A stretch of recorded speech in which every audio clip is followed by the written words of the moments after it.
بسم الله الرحمن الرحيم. أعزائي المشاهدين في كل مكان، أهلا ومرحبا بكم. كما وعدناكم في انتظار سيدة مصرية حلمت بفخامة الرئيس عبد الفتاح السيسي، واتصلت بينا وقالت أنا عايزة صوتي يوصل للرئيس. أهلا بيك. اهلا، السلام عليكم. قلنا المنام بالظبط الأولاني، وعلى الاتصال الهاتفي الثاني إن حضرتك قلتي اتعادت المنام بطريقة تانية. ممكن تقولي لنا الأولاني الأول؟ السلام عليكم. انا كنت واقعه في كرب شديد قوي ونمت. يعني انا الكرب اللي انا كنت فيه ده كنت هوصله لسعاده الرئيس، بس ما امكنش يعني. فنمت وشفت رؤية في أذان الفجر. أنا قايمة بتقلب كده لقيت أذان الفجر بيأذن، فقلت الحمد لله إن ربنا سبحانه وتعالى جعل لي حاجة زي كده يعني. فالمهم طبعا قمت، كنت بحلم إن أنا في جنينة زي الجنينة اللي أنا قاعدة فيها دي، بس جنينة كلها ورد وفل وبنفسك وحاجات حلوة كده يعني. فلقيت الناس كتير ماشيه بيقولوا ايه ده الريس الريس الريس. فقلت ايه، انا نفسي اقابل الريس، نفسي اشوفه ونفسي اكلمه. فقالوا لي ما ينفعش ان انت تقابل الريس، انت مين انت عشان تقابل الريس؟ قلت لهم انا واحده من عبيد رب العالمين، بس ان شاء الله يا رب ان شاء الله انا هشوفه باذن الله. فدخلت جنينه، قلت انا هخش استخبى فيها وهشوف ان شاء الله الرئيس، لان انا إيه يعني الحمد لله رب العالمين. فدخلت الجنينه لقيت سعاده الرئيس راكب حصان ابيض ولابس بدله بيضه وكرافته خضراء. فبيقول لي هو بيلف بالحصان وانا عماله الم الحاجه اللي هي في الارض، الورق اللي هو الناشف بتاع الورد وكده، بنظف الجنينه. فبيقول لي انت مين؟ قلت له انا واحده من عبيد رب العالمين. قال لي انت عايزه ايه؟ فقعدت اعيط. قلت له حضرتك انا واقعه في كرب شديد ومش عارفه اعمل ايه، انا مش عارفه اروح لمين يعني انا عايزه، مش عارفه. المهم قلت له انا سعيده جدا ان انا شفت حضرتك. قال لي طب إيه كربك ايه؟ قلت له انا كربي 1 2 3 ايه، وانا معاشي واقف وانا انا انا انا انا وقعدت اعيط. فراح مديني جواب، قال لي الجواب ده هو خديه وان شاء الله رب العالمين هيمشي لك اللي انت عايزاه. وفعلا انا خدت الجواب منه وربنا فك كرب. اللهم لك الحمد والشكر لك يا رب. بس اللي انا عايزه اوصله له ان ربنا يحفظه وربنا يعليه وربنا يستره في الدنيا وفي الآخرة ويكفيه شر ولاد الحرام أجمعين. أنا بحبه ونفسي صوتي يوصل له، وأنا عايزة أشوفه، عايزة أشكره عشان أنا كنت في كرب شديد. وشكرا. إن شاء الله هتشوفيه. طب حضرتك بعد المنام الجميل اللي شفتيه ده لفخامة الرئيس، ودي فيها حاجات كتيرة نتكلم فيها بعد كده بعد مشايخنا الأعزاء، أنت قلتي لي إن في بعدها بفترة أو بأسبوع شفتي منام تاني الاسبوع اللي فات. طب ممكن برضو معلش تحكي لنا المنام التاني؟ انا نمت ويعني انا على طول الحمد لله، اللهم لك الحمد يا رب، اللهم لك الحمد. انا بحب سعاده الرئيس قوي قوي قوي قوي قوي بجد يعني.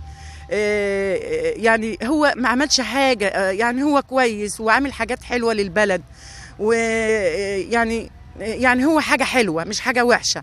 فانا نمت بردك حلمت بيه، لاني دايما في صلاتي بدعي له، في صيامي بدعي له، في كل وقت بدعي له، لان انا بحبه فعلا. فانا نمت فعلا بالطبع.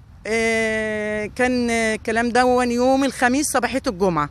نمت وحلمت بيه ان هو انا رحت له وشفته وكلمته وقعدت ابوس فيه، ويعني مش عايزه اقول لك يعني حضرتك حاجة حلوة قوي، حاجة جميلة. فأنا رحت وسلمت عليه وكلمته، فقال لي طب انت ايه طلباتك، في يعني انت عايزة ايه، ليكي طلبات اعملها لك؟ قلت له انا ماليش طلبات، انا مش عايزة حاجة، انا كفاية عليا ان انا اتشرفت بحضرتك وشفتك وخلاص والحمد لله. قال لي لا، في لازم تقولي عايزة ايه. قلت له انا مش عايزة حاجة، انا قبل كده بعت عفش بيتي كله عشان كان نفسي ان انا اطلع عمرة، فربنا ما أردش، فخلاص كل واحد ربنا مش رايد لي ان انا اطلع العمره، فالحمد لله. فراح هو رد عليا وقال لي ان شاء الله باذن واحد احد هتطلعي العمره. فرديت عليه قلت له حضرتك السعوديه قفلت، انا كل ما اجي انوى واقول انا عايز اطلع عمره لازم يحصل حاجه، فانا ماليش طلبات. فانا لقيت حضرته راح مديني جواب وقال لي ان شاء الله هتطلعي الاسبوع الجاي العمره، عمرتك مني انا. فقعدت اعيط وابوس في رجليه وابوس في دماغه، ومش مصدقه ان انا هطلع عمره. ربنا يكرمه، ربنا يستره، ربنا يعليه ويكفيه شر ولاد الحرام. وانا بحبه جدا جدا، مش عشان اي شيء كان، انا بحبه في الله، وربنا يحرسه وربنا يعزه وربنا يحبه ويستره في الدنيا وفي الاخره. اللهم امين يا رب بحق اذان العصر. اللهم امين. طب حضرتك اما شفت المنام الاولاني ايه اللي خطر على بالك ان انت حضرتك تتصلي بينا وتقولي لنا انا عايزه اقول الكلام ده على الهوا؟ عشان انا حابه ان انا اشوف سعاده الرئيس. انا عايزه اشوفه، لان انا اتعرضت في حاجات كتيره. مش عارفه، انا بحبه، انا بحب الراجل ده، انا بحب سعاده الرئيس. ويا ريت حضرتك يا استاذ احمد توصلني بيه. انا عايزه اشوفه بالله عليك، انا عايزه اشوفه. انا بحبه، انا بحبه جدا، بحبه قوي فعلا. ورب العالمين وصيامي انا صايمه لله عز وجل. انا بحب سعاده الرئيس وانا عايزه اشوفه، مش عشان عمره ومش عشان اي شيء كان، لا انا عايزه اشوفه فعلا. ان شاء الله باذن الله تشوفيه، والرئيس مع الناس كلها ومعاكم. وطبعا في عصره ابتدت المرأة المصرية كلها اسم وصيت في المجتمع، وطبعا بيكم انتوا كل الخير لمصر. وطبعا في اخر الحلقة لبينا نداء سيدة مصرية، سيدة بتحب بلدها، سيدة مؤمنة بالله عز وجل، سيدة التزمت بجميع ما حولها، ولبينا نداءها. وان شاء الله هيلبي النداء فخامة الرئيس وهتشوفيه ان شاء الله باذن الله. يا ريت. عايزه تقولي حاجه قبل ما ننهي الحلقه؟ عايزه اقول ربنا يستره في الدنيا وفي الاخره ويعليه ويكفيه شر ولاد الحرام ويجعله مستور في الدنيا وفي الاخره. ربنا يبارك فيه وفي اولاده وفي زوجته وفي اهله يا رب. ربنا يبارك فيه ويستره كمان وكمان، ويجعله في كل خطوه سلامه منين ما يروح، ويمنع عنه الاعداء اللي اي حد كان عايز يضره. ربنا هو يضره في صحته، انما هو يبقى كويس ويبقى حاجه حلوه، لان هو حامل بلد وهو كويس مش وحش، لا هو كويس. وانا بقول هو كويس، ما يهمنيش كلام حد، انا يهمني انا وبين ربنا سبحانه وتعالى هو كويس بجد يعني حقيقي، لان هو عامل حاجات كتيره حلوه. ما هم ناس كتير تقول لي هو ما عملكيش حاجه، اقول لهم مش عايزاه يعمل لي حاجه، كفايه ان هو عامل للبلد. انا مش عايزه حاجه الا ربنا يسترها معاه ويكرمه ويكفيه شر ولاد الحرام. امين يا رب العالمين يا رب.